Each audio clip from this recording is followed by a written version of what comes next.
আসসালামু আলাইকুম। আমি হোম মেকার মুন্না ব্লগসের মুন্নি। আজও হাজির হয়ে গেলাম নতুন আরেকটা ভিডিও নিয়ে। আশা করছি কাছে দূরের দেশ বিদেশ যে যেখান থেকেই আমার এই ভিডিও দেখছেন বা দেখবেন সবাই ভালো আছেন। আমরা আলহামদুলিল্লাহ ভালো আছি। আজকের ভিডিওটাও শুরু করে দিলাম সেই সকালের নাস্তা দিয়ে।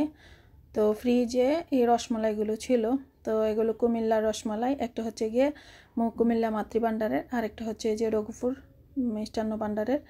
তো যেখান থেকে এনেছিল মানে কুমিল্লা যে গিয়েছিল সেখানে আমার ভাইয়ের এক পরিচিত ছিল, সে বলল যে এই রসমালাইটা যেন আগে খেয়ে দেখে, এটা নাকি সবচেয়ে ভালো।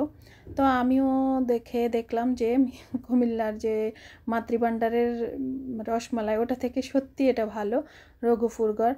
তো এটার রসমালাইটা সত্যি একটু অন্যরকম আর আমার কাছে খেতে খুব ভালো লেগেছিল। কিন্তু মাতৃভাণ্ডারের রসমালাইটা না কেমন যেন ঘন ঘন আর একটু ক্যারামেল বেশি থাকে, আমার কাছে খেতে তত একটা বেশি ভালো লাগে না। তো যাই হোক, সেটা বের করে রেখে দিয়েছিলাম আগেই, কারণ একটু ঠান্ডাটা ছাড়ানোর জন্য, যেহেতু সকালবেলা খাবে। তো আমার ভাইকে দিয়ে দিয়েছিলাম অফ ক্যামেরায়, তার নাস্তাটা রেডি করে দিয়ে দিয়েছিলাম। আর খান সাহেবকেও দিয়ে দিয়েছিলাম, কারণ উনিও খেতে বাজারে গিয়েছিলেন। আর মেয়েকে দিয়ে দিয়েছি, খেয়ে পড়তে বসে গিয়েছে। ছেলে অবশ্য পরীক্ষা দিতে চলে গিয়েছে খাবারটা খেয়ে। তো আমি একা কেবল খেয়ে নিয়েছিলাম। আর এই যে হাঁসের ডিম দিয়ে লাউ দিয়ে রান্না করেছিলাম, সেই তরকারি থেকে গিয়েছিল, একটা হাঁসের ডিম থেকে গিয়েছিল। ভাবলাম এটা দিয়ে রুটি দিয়ে খেয়ে নিই। আর রসমালাই খেয়েছি, আর হচ্ছে গিয়ে চাটাও খেয়ে নিলাম।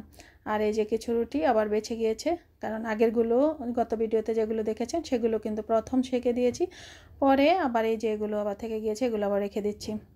তো অনেকে বললেন যে প্রথমবার নাকি হাঁসের ডিম দিয়ে লাউ রান্না দেখেছেন। আসলে আমিও করেছি, আগে জানতাম না, আগে আমি করতাম না কখনো। ওই যে বললাম বাংলাদেশি বিক্রমপুর ব্লগার ওই আপুর ভিডিওতে আমি কয়েকবার দেখেছি, তার জন্য আসলে রান্না করেছি। খেতে খারাপ লাগে না, ভালোই লাগে। তো অনেকে কিন্তু এই কথাটা আমার আজকের ভিডিওতে মানে গত ভিডিওতে কমেন্টস করেছিলেন, তাই বলে দিলাম। আর এই যে শীতে তো সবাই শীত আসার আগেই সব ঠান্ডার কাজগুলো করে নিয়েছেন, আমি কিন্তু করি না। আমি একটু এমনিও টিউবলাইট ধরনের, আমি একটু টিউবলাইটের মধ্যেই একটু দেরিতে জ্বলি আর কি। তো আমি করে আসলে করা হয় না। সবারটা কেবল দেখেই যাচ্ছি, সবাই পরিষ্কার পরিচ্ছন্নতা কাজ শুরু করে দিয়েছে। ঠান্ডা মানে শীতে এই কাজগুলো করবে না, তার জন্য আসলে এসব কাজগুলো করতে একটু কষ্টকর, তার জন্য। তার আমার ফ্রিজের অবস্থাও কিন্তু খুব খারাপ হয়ে গিয়েছে। তো অনেক দিন মানে যাবতে আমি আজকে 1 মাস যাবত আমি কেবল পরিষ্কার করব এটাই খালি চিন্তা করতেছি। তার জন্য দেখেন ফ্রিজের কী অবস্থা, মনে হচ্ছে যেন তুষারের উপর দিয়ে হেঁটে যাচ্ছি। তো আমি একটু এই যে হাত দিয়ে হেঁটে হেঁটে দেখাচ্ছি, তুষারের উপর দিয়ে হেঁটে যাচ্ছি আর কি। তো এগুলো অফ ক্যামেরায় সব পরিষ্কার করে নেব। আর ওইদিকে ওই যে বাজার আনবে কিন্তু, কারণ উনি কিন্তু খেটে বাজারে চলে গিয়েছিলেন, বাজার নিয়ে আসবে, মাছ মাংসের বাজার। মান্থলিও বলতে পারেন, বা মানে 15 দিনেরও বলতে পারেন, 1 সপ্তাহ, মানে যতদিন যায় আর কি। তো আমাদের বাজারগুলো আসলে এভাবেই আনা হয়, যতদিন যায় ততদিন পর্যন্ত আর কি চলতে থাকে। আবার শেষ হয় বা শেষ হওয়ার আগে আবার নিয়ে আসে সুযোগ মতো, এই আর কি। তো একদম যে অপচয় হয় তা না, হয়তো বা 1 মাসেরটা 2 মাসে খাই, এই আর কি। তো দেখেন মানে প্রথম তো ভাবছিলাম ফ্রিজে এত কিছু নেই, দেখেন কত কিছু, একটা মানে বেসিন ভরে গেল, তারপর একটা বড় বালতি সেটার মধ্যে ভরে গেল। আর এক ফ্রোজেন, এখানে কিন্তু বেশিরভাগ কেন সব কিছুই কিন্তু আমার ফ্রোজেন জিনিস, কারণ আমি কিন্তু এটার মধ্যে কিন্তু মাছ মাংস একটুও ছিল না। আর এই যে এগুলো হচ্ছে গিয়ে গাজর, আমি আগে ফ্রোজেন করে রেখে দিয়েছিলাম। কাঁঠাল আছে, তাল আছে, তারপর হচ্ছে গিয়ে বাঙ্গি, আবার আম। এই কারণে এগুলো কিন্তু আল্লাহ চাহে তো যখন রমজান মাস আসবে, একটু গরম পড়বে, তখন কিন্তু জুস করে খাওয়া যাবে, তার জন্য আসলে রেখে দিয়েছি। তা আমি এটা পরিষ্কার করতে করতে কিন্তু খান সাহেব চলে আসছেন। তা আমি বললাম যে তা আগে আমি ফ্রিজটা ঠিক করে আসি, তারপরে আমি মাছ মাংস নিয়ে বসবো। আর রান্নাটাও তো করতে হবে, সেই কাজটাও আছে। তো উনি আবার বালতিটা একটু ধরে দিচ্ছিলেন, এর আগে কিন্তু আমি একাই পরিষ্কার করে নিচ্ছিলাম। আর অনেকগুলো বরফ হয়েছে, একদম মানে একটা বালতি ধরতে গেলে বরফ হয়েছে। তো আমার বাইরের রুমে আরেকটা ফ্রিজ আছে, সেটারও কিন্তু ডিপটা পরিষ্কার করতে হবে। ওর নর্মালটা কিন্তু পরিষ্কারই থাকে, কারণ ওটার মধ্যে আসলে তেমন কিছু রাখা হয় না, তার জন্য। এই যে সব রেখে দিলাম এখানে, একেবারে মানে কাঁঠালের বিচি টিচি সব কিছু ফ্রোজেন সব এটার মধ্যে। তো এবার চলুন আমরা রান্না করে চলে যাই। কি বাজার আনলো আপনারাও দেখবেন, আমিও দেখতেছি। তো এই যে ব্যাগটা খুলে নিচ্ছি। এখানে কিন্তু মানে মাছ আর মুরগি এনেছে। গরু মাংস কিন্তু আমাদের আসতে ফ্রিজে, তার জন্য আসলে গরু মাংস আনা হয় না, আর কেবল মাছটা আর হচ্ছে গিয়ে মুরগিটাই এনেছিল। আর এদিকে ফোন ঠিকই আমি মানে ক্যামেরা ঠিকই আমি অন করে মানে ভেবেছি আর কি অন করে রেখেছি, আসলে ক্যামেরা যে কখন অফ ছিল বা অফ করে রেখেছি সেটা আমি বুঝতে পারিনি। তো যাই হোক, আমি কিন্তু এই যে সব বের করে নিলাম। এখানে একটা মাছ কেবল আমাকে কাটতে হবে, আর বাকি মাছগুলো কিন্তু পরিষ্কার করে নিয়ে আসছে, কেবল আমি টুকরোগুলো করে নেব। আর বাজার থেকে টুকরো করে আনতে না নিষেধ করেছি, কারণ ওনাদের আসলে টুকরোগুলো আর আমাদের টুকরোগুলো একটু ডিফারেন্স থাকে, তার জন্য। আর মুরগি এনেছে দুই ধরনেরই, ব্রয়লার কক দুইটাই এনেছে, মানে মোটু পাতলু দুইটাই এনেছে। তো 5টা মুরগি এনেছে। তো আর ওইগুলোর পাটা আবার পরিষ্কার করতে হবে। চুলায় অবশ্য গরম পানি বসিয়ে রেখে দিয়েছি, কারণ পাগুলো পরিষ্কার করতে হবে। আগে তো খান সাহেব পা খেতেন না, এখন কিন্তু খায় বাসায়। এখন তো মজা করেই খায়, মানে আগে নাকি খেত না, এখন অনেক কিছু আসলে খায় বাসায়। আগে অনেক কিছুই উনি খেতেন না, এখন আমাদের সাথে থেকে থেকে অনেক কিছুই খাওয়া শিখে গিয়েছে। তো এখানে এই যে এনেছে তেলাপিয়া মাছ, সেটাও টুকরো করে না। আর হচ্ছে গিয়ে রুই মাছ এমনিতে কেটে এনেছে, কিন্তু ছোট টুকরো করে না। আর এনেছে ওই যে ছোট মাছটা, এটা হচ্ছে গিয়ে ভাগনা মাছ নাকি বলে, তা আমরা তো দুষ্টুমি করে বলি ভাগিনা মাছ। এগুলো কিন্তু শুধু ফ্রাই করে খাওয়া হয়, লবণ হলুদ মরিচের গুঁড়া দিয়ে সরিষার তেলে ভেজে নিলেই হয়ে যায়। তো এই ভিডিওটা তো কিন্তু আগের, কিন্তু আমি এখন তো ভয়েস দিচ্ছি।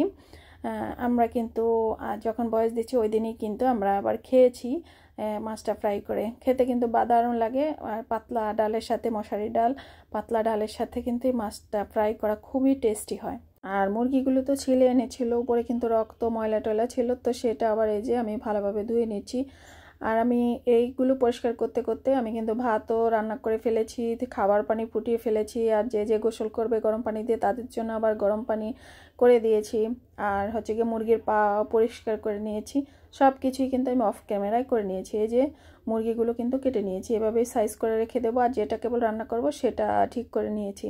আর এই যে মাছগুলো কেটেছি, এই মাছগুলো কাটতে কয় পিস মাছ ছিল ঠিক আমার মনে নেই, কিন্তু আমার প্রায় 21 মিনিট সময় লেগেছে মাছগুলো সবগুলো কাটতে। এই ভাগনা মাছগুলি কিন্তু কাটতে আমার 21 মিনিট লেগেছে। আর রুই আর হচ্ছে গিয়ে তেলাপিয়া মাছ কেটেছে কত মিনিটে সেটা অবশ্যই আমি খেয়াল করি না। আর এই হচ্ছে গিয়ে যেটা রান্না করব, মুরগির পা, ঘিলা, তারপর হচ্ছে গিয়ে গলা, আর একটু মাংস নিয়েছি বুকের থেকে। যে বুকের কিন্তু যে সলিড মাংসটা থাকে সেটা কেটে রেখে দিয়েছি, আর কলিজা কিন্তু দেই নাই। এটা আবার রান্না করব কি দিয়ে আপনার সাথে অবশ্যই শেয়ার করব, আমার সঙ্গেই থাকুন, দেখতে থাকুন। আর এই ফাঁকে আমি কিন্তু যা যা ফ্রিজে রাখা সব কিছু আমি আবার গুছিয়ে ফ্রিজে রেখে দেব। তো সেটা মানে পানি ঝরতে থাকুক, এই দিকে আমি রান্নাটাও কিন্তু বসিয়ে দেবো। আর এই দেখেন নিচে কিন্তু এই যে কাটাকুটি করেছি, এই সাইডটাও কিন্তু আমাকে মুছতে হবে। তো এই যে প্যাকেট করা হয়ে গেল, আর কিছু এই ফ্রিজে রেখে দেবো, আর কিছু অবশ্যই আমার ভাইয়ের ফ্রিজে রেখে দেবো। আর হচ্ছে গিয়ে পালং শাক আগেরই কাটা বাছা ছিল, তো এবার ধুয়ে নিয়েছি, ধুয়ে পানি ঝরানোর জন্য রেখে দিয়েছি। আর এই যে এগুলো দিয়ে আমি রান্না করব। কখনো কি আপনারা খেয়েছেন এই মুরগি দিয়ে মানে পালং শাক? যদি না খেয়ে থাকেন একবার ট্রাই করতে পারেন, খেতে কিন্তু দারুণ হয়। তো এই তো আমি কড়াইতেই বসিয়ে দিলাম, মশলাটা কিন্তু অলরেডি আমার কষানো হয়ে গেছে। এবার আমি সেই মুরগির যে মাংস, গিলা টিলা যা যা আছে, হাড্ডি গুড্ডি, এগুলো কিন্তু আমি দিয়ে দেব এই কষানো মশলার মধ্যে। তারপর আবারও ভালোভাবে কষিয়ে নেব। সাথে অবশ্যই আমি একটু আলু দেব, আর আলু তো না দিলে নয়, কারণ আমরা আলুখোর মানুষ, আলু প্রিয় মানুষ আর কি। তো এখনও কিন্তু নতুন আলু কিনা হয় না আমাদের, কারণ আলুটার দাম বেশি। আমিও বলছি যে একেবারে খেতে হবে তা এত মানে কথা নেই, কারণ আমাদের ক্ষেতের থেকেই কিন্তু আলু হয়। আবার হচ্ছে গিয়ে আস্তে আস্তে যখন বাজারে আলুটা বেশি মানে উঠবে, তখন কিন্তু দামও একটু কমে যায়। এখন তো নতুন আলুর খুবই দাম, তবে এখনও কিন্তু আমাদের পুরানো আলু আনা হয়, লাল আলুটা আনা হয় আর কি। তো এই তো আলু দিয়ে দিয়েছি একটু ছোট ছোট কিউব করে কেটে। তো আলুটাও কিন্তু মুরগির সাথে সেদ্ধ হয়ে যাবে। তো আলু আর মুরগিটা 85% যখন সেদ্ধ হয়ে যাবে, তখন আমি দিয়ে দেব সেই শাকগুলো। তো শাক থেকেও কিন্তু একটু পানি উঠবে, তো সামান্য আর একটু পানিও আমিও দেব, কারণ মানে মুরগির সাথে, কারণ মুরগির যে পানিটা উঠেছিল সেটা কিন্তু মানে পানিটা টানিয়ে নিয়েছি কষাতে কষাতে। তারপরে একটু পানি দিয়ে দিয়েছিলাম, ঝোলের পানি দিয়ে আমার এই যে মাখো মাখো করে আমি রান্না করে নিয়েছি। এভাবে যদি আপনারা কেউ না খেয়ে থাকেন একবার চেষ্টা করতে পারেন, মানে খেতে খারাপ লাগে না, ভালোই লাগে। আমিও খেতাম না, খান সাহেব নাকি সৌদি আরব খেয়েছেন, তো তারপরে থেকেই কিন্তু আমি যখন জেনেছি উনি দেশে আসলে বলতেন এভাবে রান্না করার জন্য, আমি তখন থেকেই আমি কিন্তু রান্না করি। আর ডাল রান্না করেছিলাম সাথে, আর সব কিছু আবার এক নজর আপনাদেরকে ডাইনিং টেবিলে দেখিয়ে দিলাম কী কী রান্না করলাম। আর আসলে যেদিন বাজার আনে আর এসব গোছাতে কাটাকাটি করতে অনেকটাই সময় হয়ে মানে লেগে যায়। আর ওইদিকে আমার ফ্রিজ পরিষ্কার করেছি, বাড়তি কাজ তো আছেই। আর এটা আমার প্রতিদিনই থাকে, রান্নার ফাঁকে ফাঁকে আমার বিভিন্ন কাজ থাকে, তো সেগুলো করে নিই। তো আসলে এভাবে করে নিলে কি হয়, হয়তো বা মানে আমাকে দম পালানোর টাইম থাকে না, কিন্তু আমি সব কাজ করে আবার অবসর অনেকক্ষণ জিরোতে পারি। তো আমার বাসার কাজ কিন্তু শেষ। যিনি ঘর মোছেন তিনিও এসে ঘরটা মুছে টুছে দিয়ে গিয়েছেন। এখন আমার ভাইয়ের রুমে চলে আসলাম। ওর ফ্রিজটাও একটু ডিপটা আমি একটু ক্লিন করব, মানে যতটুকু বরফ টরফ আছে ক্লিন করে নেবো, আর কী কী আছে সেটাও আবার একটু চেক করে যাব। তো ওর ফ্রিজটা কিন্তু এই যে পরিষ্কার করা হয়ে গেল, আর নিচেই নামিয়ে রেখে দিয়েছি। আসলে তেমন কিছু আনি নাই বাসা থেকে যে রাখবো, আর তাই তো রেখে দিলাম সব কিছু। আর তারপরে কিন্তু আমি নিচটাও পরিষ্কার করে নেব। আর ও নর্মাল ফ্রিজে কিন্তু তেমন কিছুই থাকে না, কেবল আমি চালের গুঁড়া রেখে দিয়েছিলাম, বাড়ি থেকে আম্মা চালের গুঁড়া দিয়েছিল, শুকনো চালের গুঁড়াই, তারপরে অনেকগুলো তো একসাথে দিয়ে দিয়েছিল, তার জন্য আমি এক প্যাকেট এখানে রেখে দিয়েছি আর এক প্যাকেট উপরে আমাদের ফ্রিজের নর্মালে রেখে দিয়েছি। তো আর এই তো ফ্রিজটা সামান্য একটু মুছে টুছে আমি রুমটাও পুরো রুম মুছে দিয়ে যাব। আর ও তো আসলে ঠিকমতো বাসায় থাকে না, তার জন্য ওর রুমগুলো এমনই থাকে, নয়তো ও কিন্তু ঝাড়ু টাড়ু করে আবার মফ দিয়ে মুছে নেয়। তো আমি অতটুকু আর করব না, কারণ এখানে তো মাছের পানি মাংসের পানি টানি পড়ছে, তো ও আবার মানে হাঁটা চলা তো করে, তো এজন্য আমি আবার এই যে একবার হাত দিয়ে মুছি একবার পা দিয়ে মুছি। আসলে আমি মোছার কাজটা আমার কাছে ভালো লাগে না, আমি করতে পারি না, তারপরেও করে দিচ্ছি এই আর কি, কারণ এটা না করলে আর কে করবে। আর আমার হেল্পিং হ্যান্ড ওনাকে আসলে বলি নাই। এই ভিডিওটা হচ্ছে গিয়ে বৃহস্পতিবারের, আর বৃহস্পতিবারে কিন্তু আমার হেল্পিং হ্যান্ড উনি আবার আমাদের বাড়িওয়ালার বা আমরা যে বিল্ডিংয়ে থাকি ওই বিল্ডিংয়ের সিঁড়িগুলো মোছেন, তো তার জন্য আসলে ওনার অনেকটা কাজ হয়ে যায়, শক্ত কাজ, বললে হয়তো করে দিতেন, কিন্তু আমি আর বলি নাই আর কি। তো আমি নিজেই পরিষ্কার টরিষ্কার করে নিয়েছি। তো আর অন্যান্য 2টা রুম কেবল আমি মুছেছি, আর বাকিটা আমি ঝাড়ু টাড়ু করে রেখে দিয়েছি। তারপরে ওর বিছানাটা একটু গুছিয়ে দিয়ে আমি আবার চলে আসছি উপরে, কারণ আমার আবার গোসল নামাজ সেটা তো থেকে গিয়েছে। এমনিতে অনেকটাই দেরি হয়ে গেছে ওদিন, মানে আমার ফ্রিজ টিজ সব পরিষ্কার করতে করতে, বাজার গোছাতে গোছাতে এই আর কি। তো আসলে একবার গুছিয়ে নিয়েছি। আর মধ্যবিত্তের বাজার একটু তো অত বেশি বাজার না, মোটামুটি বাজার। আর মধ্যবিত্তের গৃহিণীরা এভাবেই আসলে তাদের কাজগুলো করে থাকে, কারণ নিজের হাতে তো করে, এজন্য। তো আশা করছি আপনাদের কাছে আমার আজকের ভিডিওটাও ভালো লেগেছে। যদি ভালো লেগে যায়, লাইকটা না দিয়ে থাকলে প্লিজ লাইকটা দিয়ে দিবেন। আমি আপনাদের পাশে তো অবশ্যই আছি, থাকবো ইনশাল্লাহ। আপনারাও একটু লক্ষ্য রাখবেন এই আর কি, আর কিছুই বলার নেই। আর যেই দেখেন একটু চেষ্টা করবেন আমার যেন ক্ষতি না হয়, আপনাদেরও যেন ক্ষতি না হয়। আসলে বিশ্বাস এটা যার যার ব্যাপার, সেটা ওই যে রেহান আপু বলেছিলেন, তো আমিও সেটা বিশ্বাস করি। তো আজ এই পর্যন্তই, সবাই ভালো থাকবেন, আল্লাহ হাফেজ, আসসালামু আলাইকুম।